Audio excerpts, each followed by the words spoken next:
Boa noite! Como é bom poder estar aqui mais uma vez, mais um dia, mais um momento de leitura, de reflexão da Palavra de Deus, de Provérbios. Hoje, dia 27, Provérbios 27. Estamos seguindo, já finalizando, concluindo essa missão minha que eu fiz comigo e missão de poder também compartilhar, né? Na verdade, o compromisso que eu assumi gerou uma missão de compartilhar dia após dia essa reflexão com você, para que fique registrado e você possa ouvir, você possa rever, você possa refletir comigo, fazer também os seus próprios apontamentos, as suas observações. Tem sido de grande importância para mim. E já estamos quase finalizando. Vamos continuar hoje, então, a nossa leitura de Provérbios 27. Pegue aí a sua Bíblia, abra seu aplicativo, faça essa leitura corrida comigo, depois você vai fazer a sua leitura pausada, mas dedique esse momento realmente para você poder extrair aquilo que Deus tem para lhe ensinar, tá certo? Vamos lá, Provérbios 27, a partir do verso 1, vai dizer assim: Não conte vantagem a respeito do futuro, pois você não sabe o que o amanhã trará. Deixe que o outro elogie, não a sua própria boca, alguém desconhecido e não os seus próprios lábios. A pedra é pesada e a areia também, mais pesada ainda é o ressentimento causado pelo insensato. A ira é cruel e a fúria como a inundação, mas a inveja é ainda mais perigosa. A repreensão franca é melhor que o amor escondido. As feridas feitas por um amigo sincero são melhores que os beijos de um inimigo. Quem está satisfeito recusa o mel, mas para o faminto até o alimento amargo é doce. Quem anda distante de casa é como o pássaro longe do ninho. O conselho sincero de um amigo é agradável como um perfume e incenso. Jamais abandone um amigo, nem o seu, nem o de seu pai. Quando vier a calamidade, não peça ajuda a seu irmão. É melhor recorrer a um vizinho próximo que a um irmão distante. Meu filho, seja sábio e alegre meu coração. Então poderei responder aos que me criticam. O prudente antevê o perigo e toma precauções. O ingênuo avança às cegas e sofre as consequências. Quem aceita ser fiador de um desconhecido perderá a roupa do corpo. Ela ficará como pagamento de quem garante a dívida do estranho. A saudação ruidosa logo cedo será recebida como maldição. A esposa briguenta é irritante como a goteira num dia de chuva. Tentar contê-la é como deter o vento ou agarrar o óleo com a mão. Como o ferro afia o ferro, assim um amigo afia o outro. Quem cuida da figueira comerá de seus frutos. Quem protege os interesses do seu senhor será recompensado. Como a água reflete o rosto, assim o coração reflete quem a pessoa é. Como a morte e a destruição nunca se satisfazem, assim os desejos do homem nunca são saciados. O fogo prova a pureza da prata e do ouro, mas a pessoa é provada pelos elogios que recebe. Ainda que se moa o insensato como cereal no pilão, é impossível separá-lo de sua insensatez. Tome conhecimento do estado de suas ovelhas e dedique-se a cuidar de seus rebanhos, pois a riqueza não dura para sempre, e pode ser que a coroa não passe para a geração seguinte.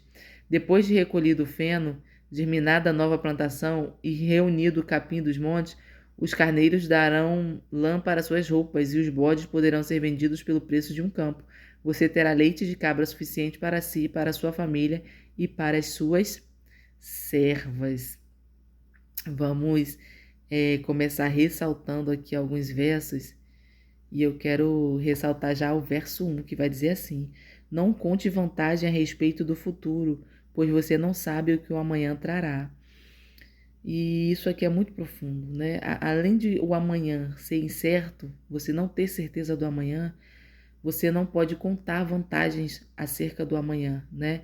Não se trata em não fazer planos, você precisa fazer planos, você precisa se organizar, você precisa se projetar, mas você não pode pensar no futuro ou já viver o futuro como se ele fosse uma certeza na sua vida. Ele não é, ele é incerto, porque o futuro a Deus pertence.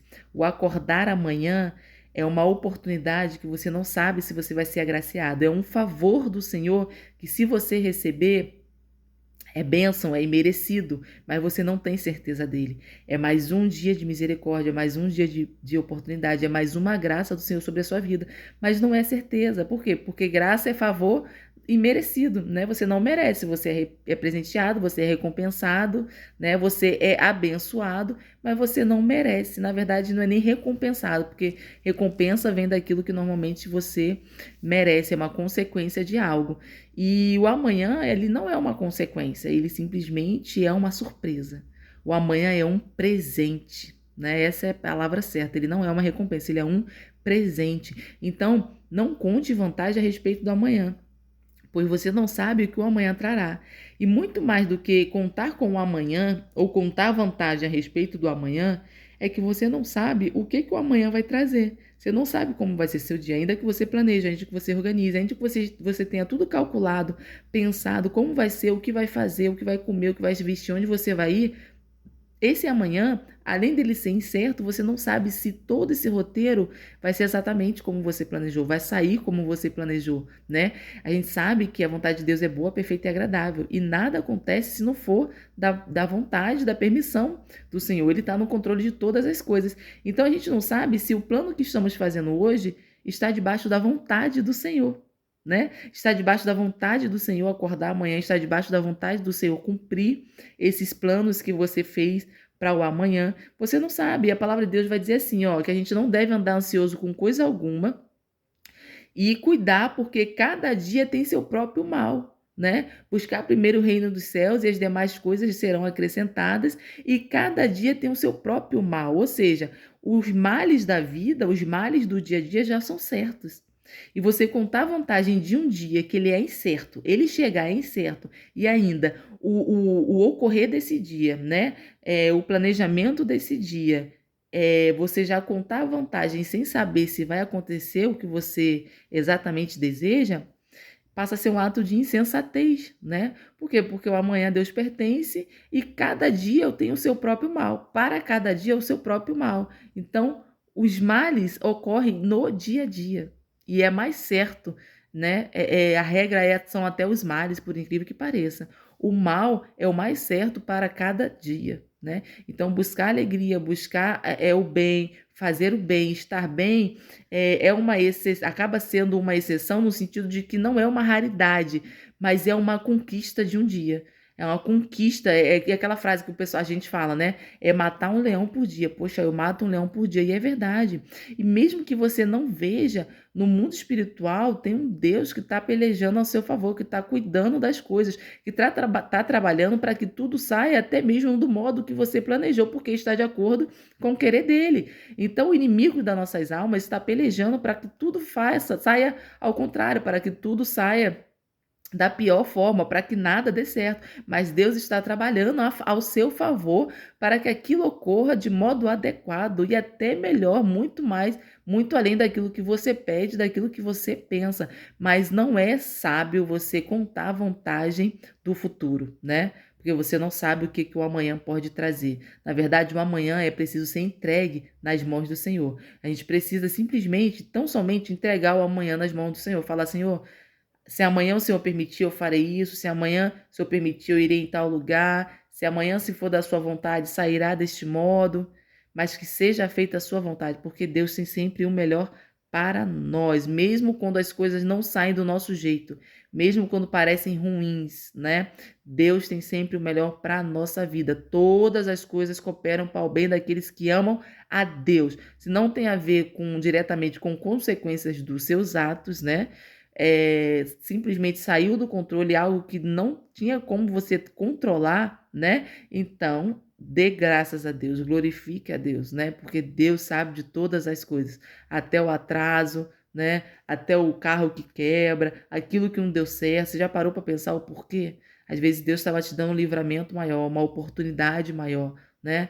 Às vezes Deus estava trabalhando em você algo que você tanto pede para Ele. Por exemplo, se você pede paciência para Deus, pode ter certeza que Ele vai te colocar, Ele vai te permitir e até mesmo te colocar em contextos da qual você vai precisar exercer essa paciência, que é só assim que você vai ter paciência. É exercendo a paciência. E para exercer a paciência, só diante de tempestade, né, de tribulações, de dificuldades. Então, a cada dia o seu próprio mal. O amanhã a Deus pertence. Não, a Deus pertence. Não conte vantagem acerca do amanhã, porque você não sabe o que ele trará. Simplesmente entrega o seu amanhã na mão do Senhor. Vamos lá.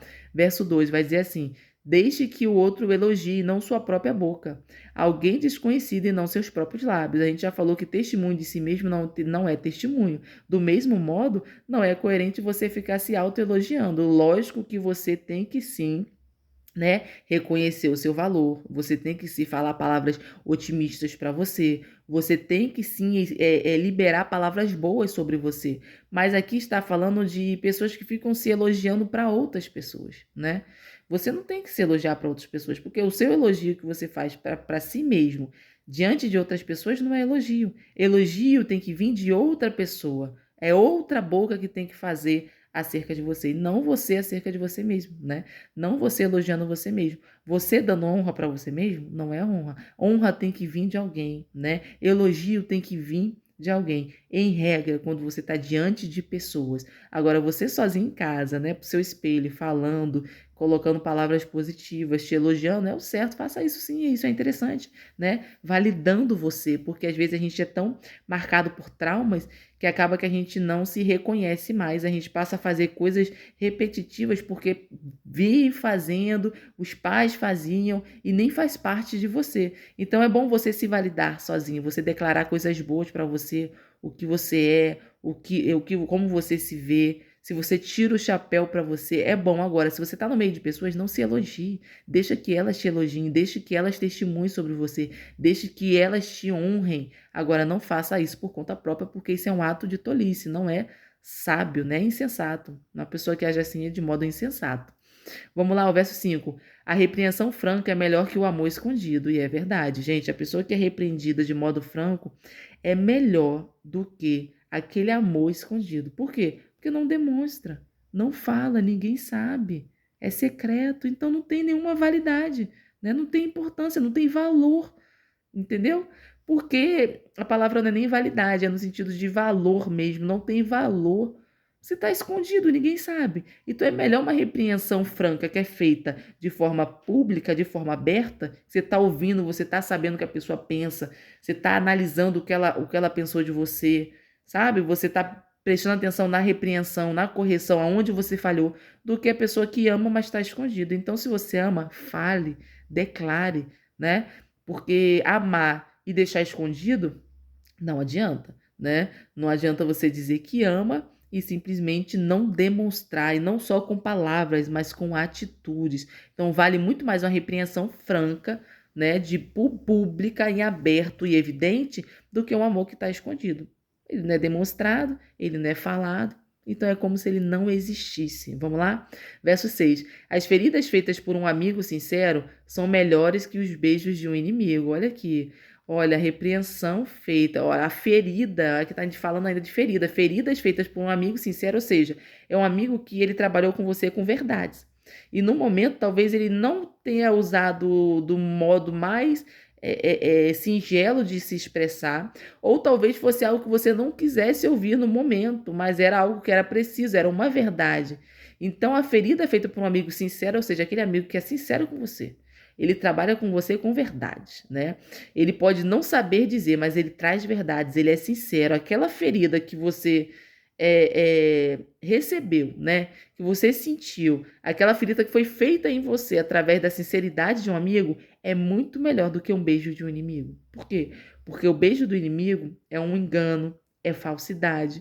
Ele pode estar beijando você e permitindo você ir para um caminho de destruição, para um caminho de perdição, porque ele é seu inimigo, ele não quer o seu bem, entende? Ele lhe beija, na verdade, quando é para te entregar. Ele lhe beija com um beijo de traidor. É um beijo de traição. Lembra de Judas? Foi um beijo da traição. Então, é o seu inimigo dando um beijo. É o beijo da traição. Então, é muito melhor você sofrer feridas de um amigo sincero que trabalha com verdades com você, que diz para você exatamente como é, como tem que ser, o que foi legal e o que não foi, do que você receber beijos de um inimigo. Não queira isso, não queira, porque este inimigo que lhe beija pode ter certeza que ele não quer o seu bem, quer o seu mal. Então, por ele, você é entregue aos soldados, como Jesus foi entregue. Você é entregue para ser crucificada, você é entregue aos malfeitores através de um beijo. É um beijo de traição. Então, valorize seu amigo, sabe? Entenda o jeito dele, converse com ele, fala, fulano, vamos saber falar as coisas e tal, alerte ele, mas não rejeite ele, porque amigo que é amigo trabalha com verdades, trabalha de modo para te curar, ainda que na hora gere uma feridinha, mas depois vai lhe gerar vida. E o beijo do inimigo não, é para a morte. é para lhe levar para a morte. Foi assim com Jesus e é assim até hoje. Quem trai, aquele que trai, vem de modo sutil, né? Vem de modo, vem de sutilezas. Então, um beijo de inimigo, o que você acha? Por que você acha que o inimigo está dando um beijo? É para ver sua destruição, né? É para levar você a caminhos tortuosos. Então, prefira assim, ser ferido por um amigo sincero do que um beijo de um inimigo. Vamos lá, verso 7. Quem está satisfeito recusa o mel, mas para o faminto até o alimento amargo é doce. E é verdade, gente, quem está satisfeito, você recusa até o melhor prato, a comida mais gostosa, que você mais ama, você não consegue comer, porque quando você está satisfeito, você enjoa até de ver comida. Agora, aquele que está faminto, até o amargo se torna doce. E eu quero ir até mais além. Aquele que conhece a verdade não se perde com a mentira. Agora, aquele que não trabalha com verdades, aquele que desconhece a verdade, qualquer mentira para ele é verdadeira. Qualquer sorte de doutrina para ele é verdadeira. Qualquer filosofia, ele vai junto. Por quê? Porque ele não tem verdades, ele não conhece o verdadeiro, né? Se você não conhece a cédula verdadeira, a nota verdadeira, qualquer nota falsa para você é verdadeira.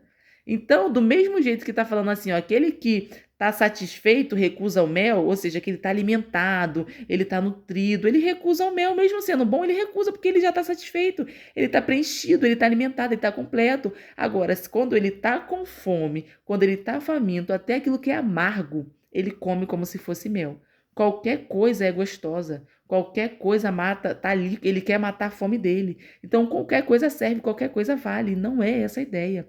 A ideia é você estar sempre alimentado, a ideia é você estar sempre nutrido, a ideia é você sempre ter conhecimento, estar bem instruído, orientado, para que você não venha a ser levado por qualquer sorte de doutrina, por qualquer conversa, por qualquer ideologia, por qualquer ideia que tem cara de verdade, que tem aparência de verdade, que tem parcela de verdade, mas num todo é um grande erro, é uma grande armadilha para poder você se embaraçar. Então, se alimente do conhecimento, alimente da verdade, se alimente da palavra de Deus, porque quando o inimigo vier tentar você, assim como ele fez com Jesus, tentando utilizar a própria palavra de Deus, porém de forma parcial, parte da palavra de Deus, e diante de circunstâncias erradas, de modo inadequado, Jesus refutou ele, rebateu ele com a própria palavra. Por quê? Porque Jesus conhecia a palavra por completo. Ele era a própria palavra, ele tinha a palavra, ele era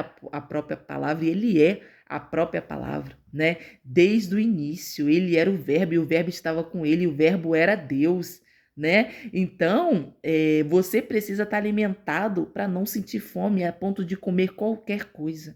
Não se permita estar faminto e comer qualquer coisa, qualquer amargo e receber como doce por conta da sua fome, da sua carência. Não. Procure se alimentar no que realmente funciona, daquilo que realmente é bom, de verdades. Procure conhecimento, procure aprofundar, procure realmente conhecer. Você está me ouvindo? Me ouça, mas também leia, faça prova daquilo que eu estou falando. Leia, veja se realmente o que eu li é verdade. Abra sua Bíblia, veja as versões, confere, né? Se você conhece a verdade, ninguém vem enganar você com mentiras, porque você conhece a verdade. Se você conhece uma nota verdadeira, você não é enganado com as notas mentirosas. Agora, enquanto você desconhece a verdadeira, você fica tentando descobrir qual é a verdade, qual não é a verdade, porque você não sabe qual é a verdadeira. Você não sabe identificar a verdadeira. Então, qualquer mentirosa para você é tida como verdade. Vamos lá? Verso 14 vai dizer assim: a saudação ruidosa logo cedo será recebida como maldição. Gente, isso aqui é muito interessante. Olha, você saudar alguém, ainda que você saude, por exemplo, bom dia, Deus abençoe, qualquer coisa que você venha falar, uma saudação. Se ela for inadequada, ruidosa, ou seja, gritando, bradando, né, alto, em horário inadequado, ou seja, logo cedo, aquilo que você fala perde o sentido. Por quê? Porque como você falou foi tão inadequado, tão despropício, né, tão incoerente que passou a soar como maldição. Parece que a sua voz soa como maldição. Aquilo que você falou perde o sentido e torna-se uma maldição. Por quê? Porque foi de modo inadequado. Imagine você chegar para um vizinho, bom dia, gritando em tal horário. Ah, eu tô feliz, bom dia, bom dia. Ele vai olhar para sua cara e vai falar assim, bom dia nada. Você acabou de estragar o meu dia. Entende? Então, até as nossas saudações, elas precisam ter coerências. Olha a sua saudação, olha o horário, olha como você fala, com quem você fala. Porque até aquilo que você fala que é bom, se você fala de modo inadequado, pode gerar ruído, gerar uma falha na comunicação e ser recebido como algo ruim e não quando bom. Principalmente a saudação ruidosa logo cedo. Vai cumprimentar alguém logo cedo? Cuida, né? Seja manso, seja sutil, seja singelo, essa é a palavra adequada. Seja singelo para que ele receba aquela saudação como bênção, como uma saudação boa, como adequada, e não torne aquele momento apavorante, né? Já vi uma pessoa que. Eu tinha uma conhecida minha, era até uma colega, ela às vezes chegava cedo na minha casa e chegava falando: bom dia, acorda, tá na hora, tá dormindo. Você ficava assim, nossa, que absurdo, que chata, sabe? Ela conseguia tornar aquilo muito chato. Ela conseguia tornar o bom dia algo terrível, sabe? Por quê? Porque era inadequado. A hora gritando, falando alto de qualquer jeito, gente, vai com calma, né? Nem todo mundo tá nesse ritmo, nem todo mundo tá nesse ânimo todo. Às vezes você tá muito animado, mas as pessoas não estão nesse pique todo. Vai com calma, vai devagar, para que a sua voz não se torne um ruído, né? Estrondoso, a ponto das pessoas falar para você calar a boca que não tá aguentando mais, né? Interessante que o provérbio vai ensinar até isso para você, até isso para mim. Vamos lá, verso 17. Como o ferro afia o ferro, assim um amigo afia o outro amigo. A gente já falou, né? Que o ser humano é o que molda o outro ser humano. E é exatamente isso. Como o ferro afia o ferro, um amigo afia o outro amigo. É o amigo que vai afiar o outro amigo, vai orientar, vai disciplinar. Por isso que vale mais a ferida de um amigo sincero, tá vendo? Mesmo que seja uma ferida, é melhor. Porque é o amigo que afia o outro amigo, ele modela, ele repreende, ele corrige, ele ensina, né? Ele aprende. É o ser humano, né? Um ser humano para o outro ser humano. A gente ainda fala assim, poxa, dá para aprender muito com a natureza, dá para aprender muito com os animais em seus hábitos. Realmente, muita coisa a gente aprende com a natureza, né? No seu modo de reprodução, de alimentação, né? De seguir o mesmo padrão sempre e não mudar. Muita coisa você aprende sim com a natureza. A natureza é autoexplicativa. A criação, ela revela o próprio Deus, né? Imagine se a gente não pudesse aprender nada com ela. A gente aprende muita coisa com a criação em si, que ela revela o próprio Deus, que nem ninguém nunca vai poder dizer que desconhecia Deus, por quê? Porque a própria criação revela sobre Deus, né? Declara sobre os céus declaram a glória de Deus, né? A própria criação. Agora, para você ser afiado, o que é ser afiado? Ser moldado, ser polido, né? Ser formado, ser enquadrado, ser polido mesmo, ser moldado mesmo.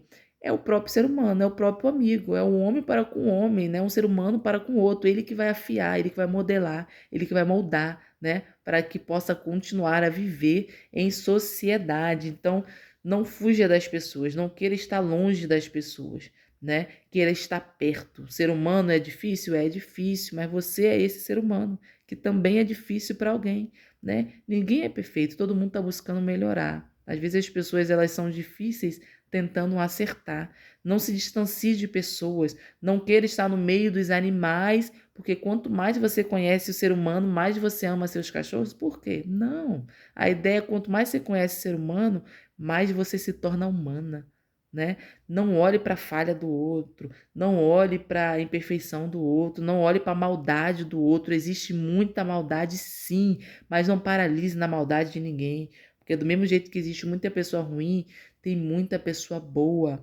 Onde abundou o pecado, superabundou a graça. Jesus está aí para mostrar. Olha, onde você achava que não tinha esperança, ninguém poderia fazer mais nada, ninguém mais amava, ninguém mais tinha misericórdia. Pois Jesus veio para dizer que existe sim um homem que veio de carne e osso morrer pela humanidade, morrer pelo outro ser humano. E o ser humano que nem tinha valor, que nem merecia. ele veio morrer, ele veio mostrar que tinha perdão, ele veio mostrar que podia curar as feridas, ele veio mostrar que podia transformar, ele veio mostrar que tinha esperança.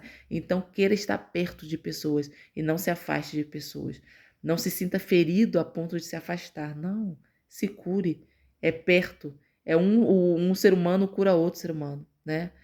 O amigo afia outro amigo, então é perto, não se afaste. Isso é coisa do inimigo, para que você se afaste, se isole cada vez mais, né? Não, você foi criado para se relacionar, para estar no meio de pessoas. Então passe a entender as pessoas, passe a compreender as pessoas, passe a se compreender, que você vai aprender a lidar com vários tipos de pessoas, inclusive você, e melhorar, porque você também não deve ser fácil em alguns aspectos, né? Então, queira estar perto de pessoas. Vamos lá, verso 19 vai dizer assim: como a água reflete o rosto, assim o coração reflete quem a pessoa é. É o seu coração que reflete quem você é. Por quê? Porque é dele que vem a vida, né? É ele que vem o verdadeiro sentido, os sentimentos, né? É ele que é do coração que procede as coisas da vida, boas e ruins. Então, o coração é o seu espelho.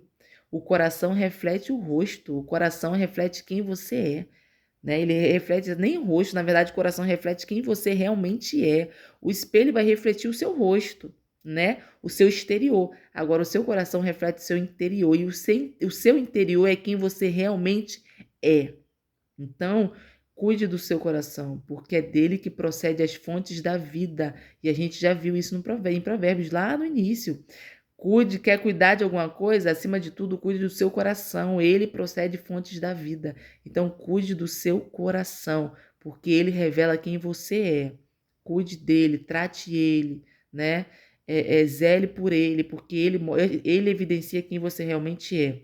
Vamos lá, verso 20. Como a morte e a destruição nunca se satisfazem, assim os desejos do homem nunca são saciados. E é verdade. O ser humano, ele nunca está satisfeito. A gente nunca está satisfeito, a gente sempre quer mais, a gente sempre quer alguma coisa. A gente quer muito uma coisa, compra, ganha, adquire, daqui a pouco você não quer mais, perde a graça, você já quer outra coisa, você já quer de outro modo, de outro jeito, de outro valor, de outro tamanho. E é do mesmo jeito que a morte e a destruição são insaciáveis, a morte é insaciável. Parece que quanto mais ela recebe pessoas, a morte, né, ao sepulcro, mais ela se sacia, e a destruição do mesmo jeito. Agora, os desejos do homem também nunca são saciados, e é o provérbio que vai dizer: o homem nunca está satisfeito. Por isso que a gente precisa encontrar a nossa satisfação em Deus.